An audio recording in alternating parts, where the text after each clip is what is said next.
Well, hello, David. It's nice to see you again.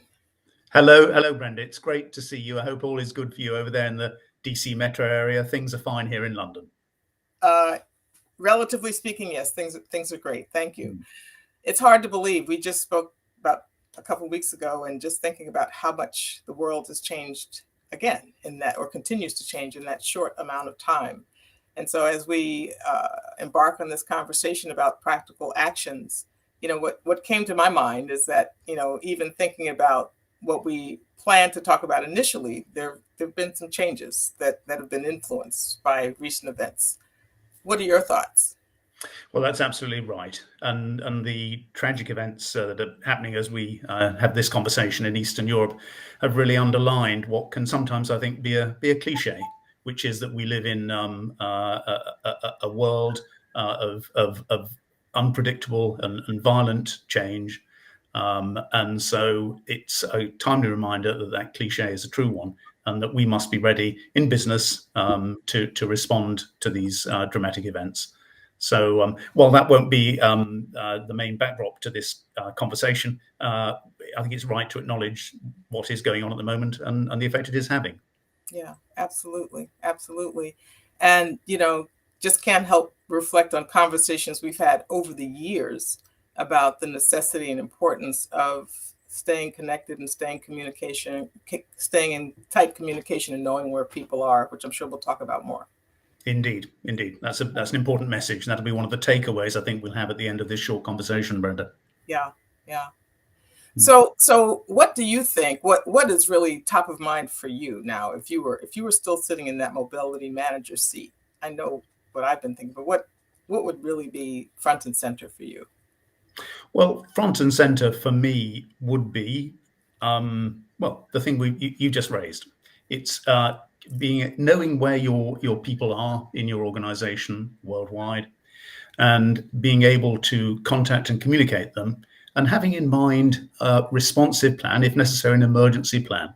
So for me, it's knowing where people are in your organization, communicating with them, and thinking ahead. If unexpected situations happen, what do you do about it? So that, for me, has been top of mind for a while in the context of things like the pandemic, and how do you respond to health emergencies worldwide? At the moment, we're looking at how do you respond to political uncertainties worldwide. Yeah, for sure. Well, let's turn the corner and look at the rest of the things that we wanted to share. Sure. Yes. So indeed. Please. Sure. Well, what I thought it might be worth doing just briefly, Brenda, is setting the context for this final discussion in our little series of 3 discussions. After all, we talked in our first conversation about the challenges facing global mobility, and then we moved it on to the opportunities, what doors open in response to those challenges.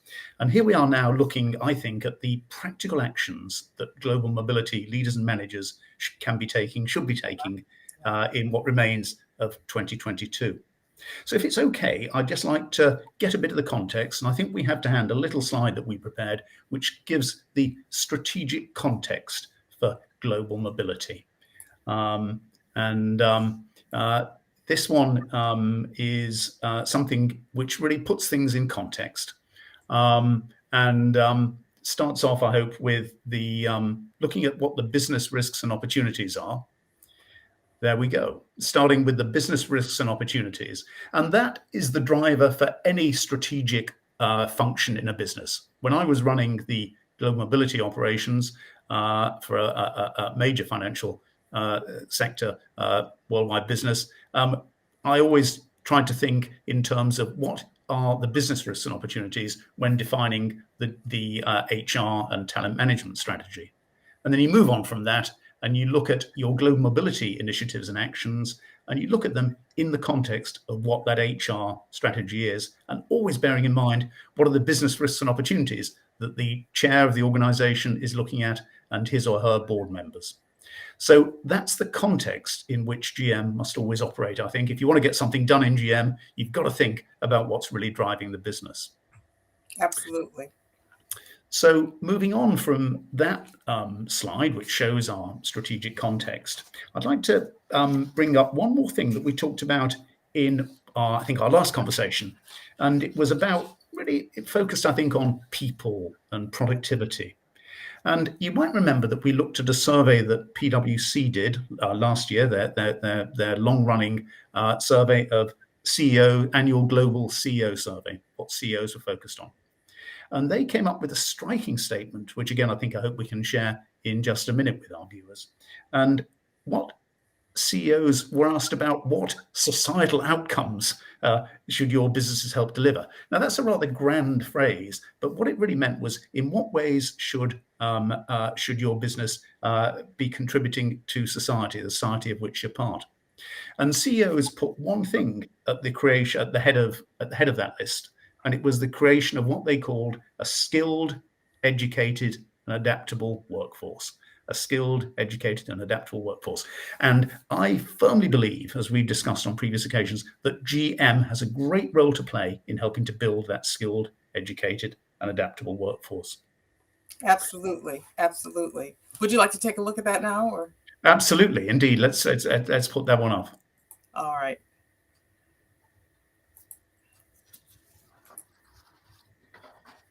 Well, I would like to also, however. Brenda, look, I don't mean to hold things up here. So let me just say the words just one more time, and that's cool, and we'll move on, because it just says creating a skilled, educated, and adaptable workforce.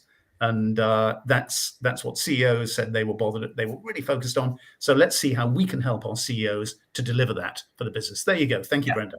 You're welcome. So then that just puts it there in black and white. Absolutely. When asked to prioritize the societal outcomes businesses should help deliver, CEOs said skilled, educated, and adaptable workforce at the top of the list. There we go. Mm-hmm. Okay. So I think I'd like to move on to what that means for practical actions that GM could take in 2022.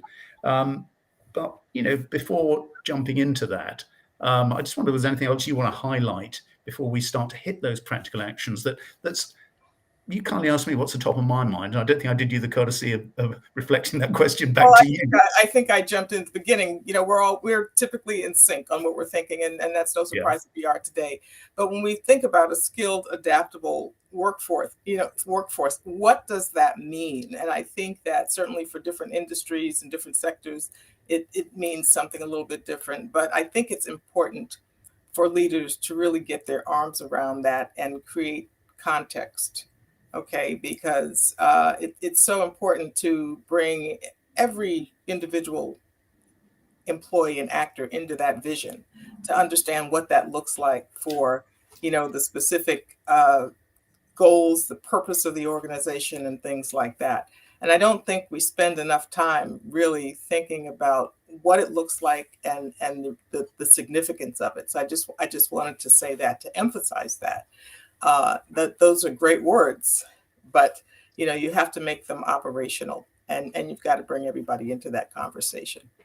No, you do, absolutely, and that's an important strategic point, which I think we can reflect and in the actions that we're going to be listing out over the next few minutes for GM to take. So as you say, Brenda, not surprisingly, you and I are pretty always on the same page, and what you just said segues in, I think, to some of the specific things that we think the GM leaders and managers watching this little program can take. And in our last conversation, I think I said that it's a huge opportunity for GM leaders now to have more of a presence and have a seat at the table, a real seat at the table. And so looking at these 6 practical actions, how can they influence these decisions, and how can they have impact in these areas? So what are your thoughts? Okay. Well, actually, if I'm allowed one more pickup on something you said towards the end of our last conversation, which really struck me, was you talked about the need for global mobility to be nimble. I think was your word, nimble. Yes. And it's a nice word, and it makes it sound more active, I think, than being flexible. Because to me, being flexible, it almost sounds like you're waiting for things to happen and you respond to things. Being nimble, which was your word from last time, I think moves it on a little bit and says about being something about proactive and thinking ahead a little bit. So if I'm allowed to use your nimble word, I've got that at the back of my mind right now.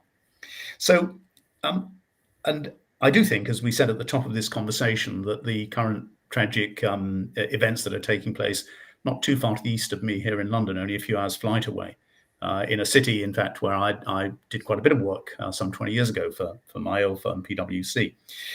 That has underlined in a dramatic way, the need to be responsive and to think ahead about events that can happen on the world stage. So, translating that into practical actions, the very first thing that I'd like to nominate as one of our 6 practical and proactive steps for GM to take in 2022 is one we've touched on a few minutes ago. It's tracking your people efficiently, knowing where they are. And there have been examples over my business career where that's been vital. I think back to the dark days of September 11th, 2001, when it was vital for my then employer, PwC, to know where its people were on planes and in buildings around the United States. A few years later, the Arab Spring, which some people I hope will still remember, 2008-9. I remember dealing with a client who had people operating in one of the countries that was being torn apart by social unrest in the Middle East. And the question was, how do we find out where our people are and how do we move them to a relatively safe place? Yeah. And that, to me, emphasizes the importance of having an emergency plan in mind. When things go wrong, and boy, have we had examples of that over the last few years, how can you support your people and keep them safe and get them to a safe place? So I'd put all of that under the heading of knowing where your people are and knowing what you've got to do to keep them safe. That will be my first practical step. Absolutely. And really, I can think of situations where those things have been in place and it's difficult to get employee buy-in. We've got all kinds of things at our disposal now, apps and different types of communication and things that we didn't have, 10, 15 years ago. And so it's really important that they not be discretionary, but the use of them be mandatory. So, a little heavy-handed, but it's for their own safety and well-being. So, yeah. Absolutely. Yeah. And actually, if I can pick up again on a word you've just used, Brenda, which is well-being. Yeah. And you and I have spoken quite a bit about this in the past. And I know it's a subject that's close to your heart. And I would put this as the second of the practical steps our GM leaders and managers should be taking. It is to focus on employee well-being. Yeah. That is not because it's a good thing to do in itself. It's something that you or I would want from our employees or colleagues, but it makes great business sense. What's the phrase? The employee value proposition. Right. And part of the proposition to our employees should be, we genuinely have your well-being at the front of our mind, and we will support you in your career development. And if it comes to the crunch and a difficult situation arises, we'll support you in that. So I think well-being, focusing on well-being, what is the EVP, the employee value proposition for your business, and how can GM support that? So well-being, boy, is that important. Yeah. And I think that there are huge opportunities to almost embed that in mobility programs, right?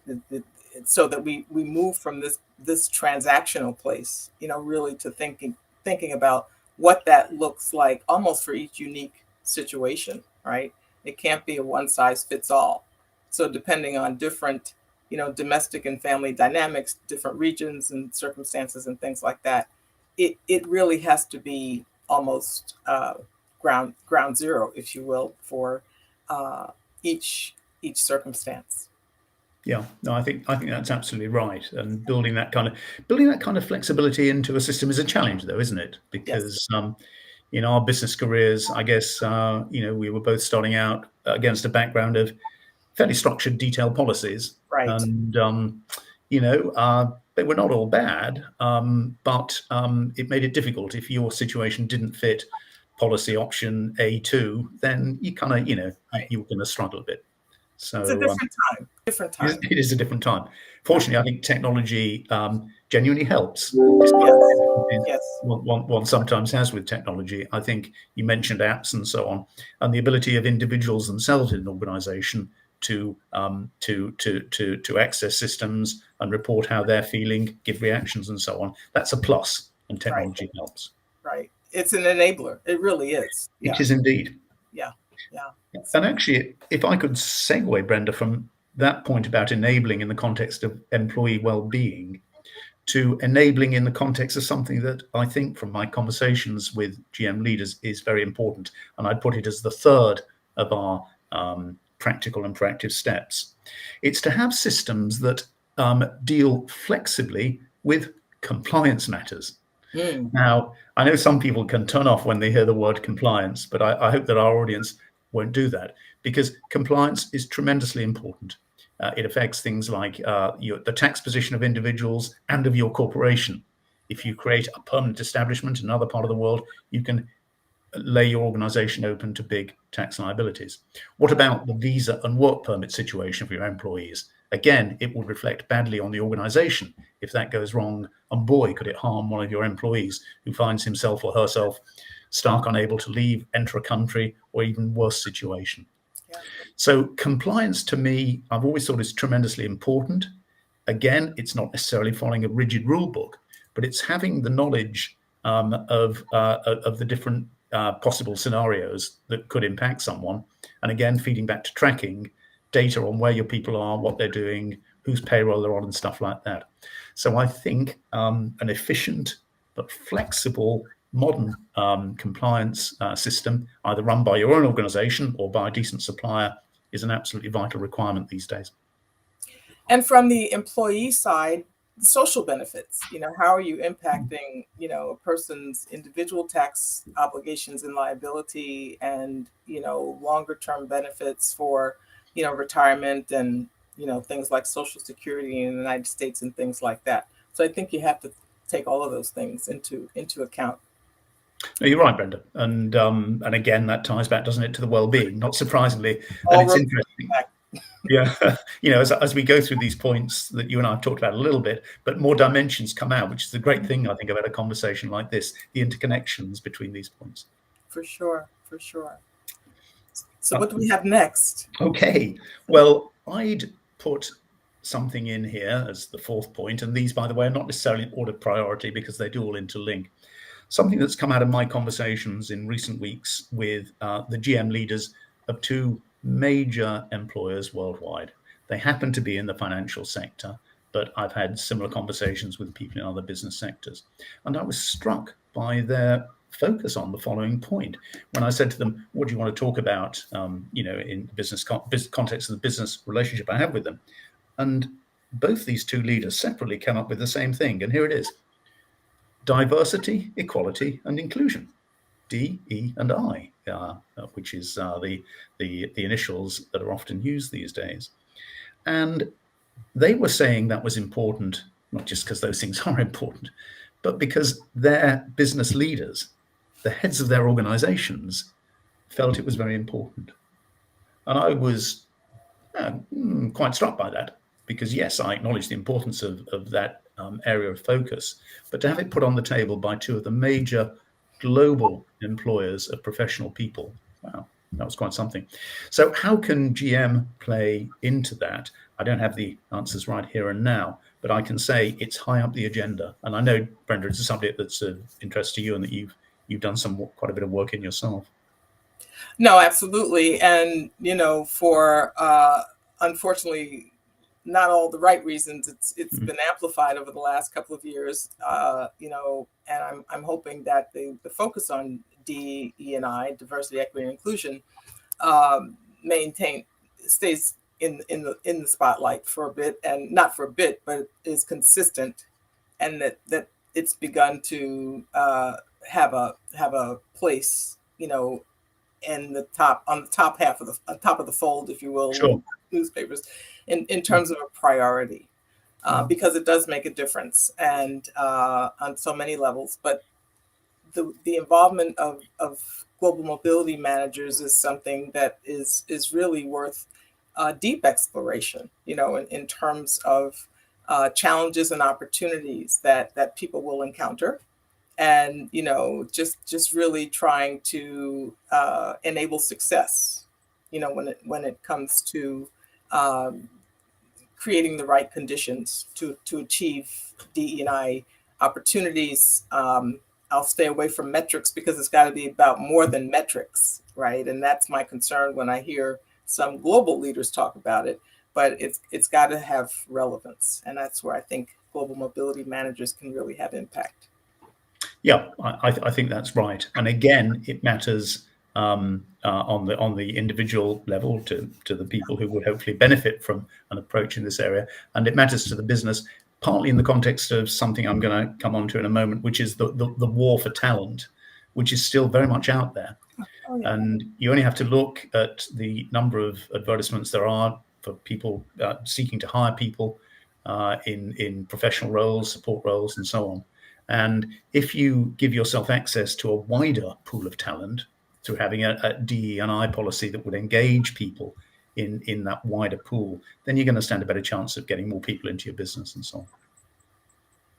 So listen, moving on from that, it does again segue into what I've noted down as my fifth practical and proactive action GM can take. Now this one goes back a bit, and I make no apologies sometimes for bringing up some golden oldies. We wouldn't have been talking 20 years ago about DE&I.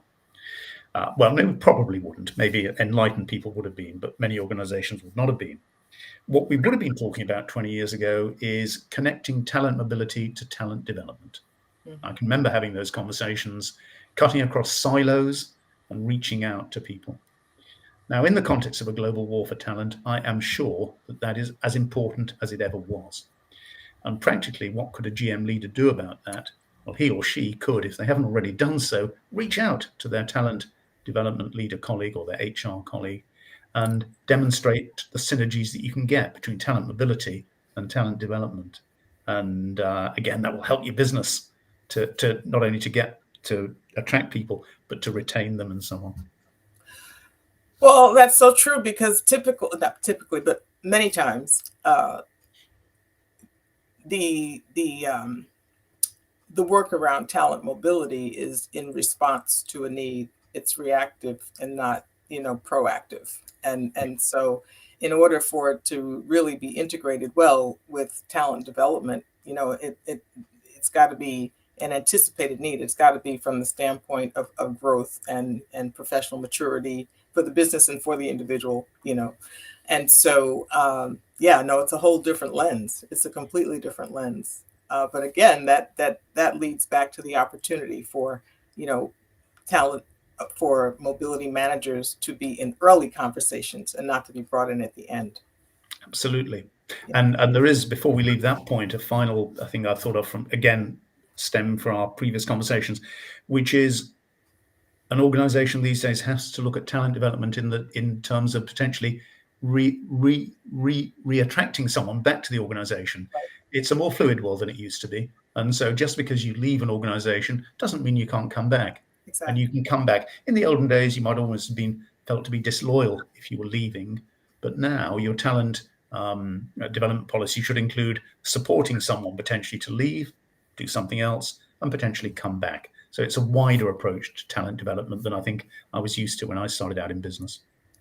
Coming back with more experience and exposure and skills. I mean, sometimes there are things that you just can't learn, can't develop internally. That's right. Not good or bad, but to have that door remain open and to have the opportunity to circle back, I think is really important. Yeah. So hopefully, organizations begin to think about that differently and not, cast aspersions on people who, for whatever reason, at a point in time are transitioning to another opportunity. It doesn't have to be a fatal. Absolutely.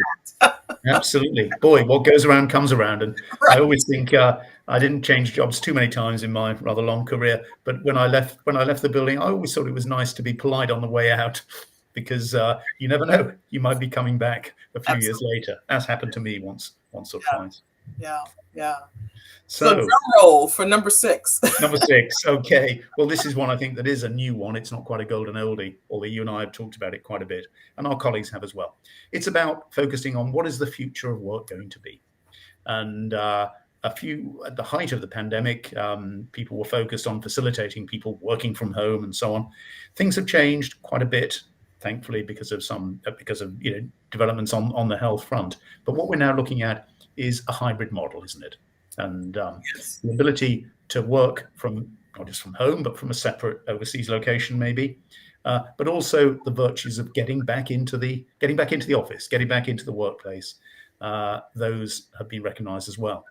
And there've been a few very public comments recently from leading business figures here in the UK, talking about the strong advantages, not just from the business's point of view, but from the individual's point of view, of getting back into an interactive situation where they are meeting colleagues in the office or out at clients on a pretty regular basis, not just now and again, but coming together 40-60% of the work time on average, and maybe only spending 20-40% working separately away. So that is not something that's unique to GM, but let's face it, GM for years has been used to working with people in teams around the world. I myself ran the global mobility team for PwC with my people all around the world, but you had to bring them together physically from time to time in order for them to be a team. Otherwise, they're a collection of individuals. Yeah. So I think point number 6 is, what can GM bring to the future of work debate? I hope you will find that if you knock on your CEO's door, he or she would welcome you and say, great, you've got some contributions to make on that. Let's hear them. So that will be my 6th and for now final contribution as something for GM to focus on. What can GM bring to the focus on the future of work? And my answer off the top of my head is so much, because I think that, there's been a shift, or there's a shift in underway from this idea of vision and mission to purpose. And so if we stop thinking about, how many people are in the office, how often are they in the office, how long, all these things. Yes, you need certain things, to certain elements to form and inform a team. But what's the purpose? How do we work toward this purpose? And stop allowing some of these other things to be such a distraction, in terms of the hybrid workplace. I think we all have to be, going back to the word nimble, right? And really be willing to open our eyes and our minds to just different ways of being. What gets the job done? How do we get across the finish line, really? And I think that if GMs can facilitate those types of conversations and offer, new and different ideas about how people are working. People, during the pandemic have gone back, migrated back to their home countries and locations to be closer to family, and they're still able to work, with the enablement of technology. Let's just focus on what gets the work done. And then some of those other answers will emerge, is my feeling. I think it would be a mistake to really, try to define what the workplace should look like just yet. Yeah, indeed, it would. And I don't think we have the knowledge yet to do that. But one thing that does strike me is that there is a move to be more than a move. There's already a focus on flexibility and getting things done in different ways. Yeah.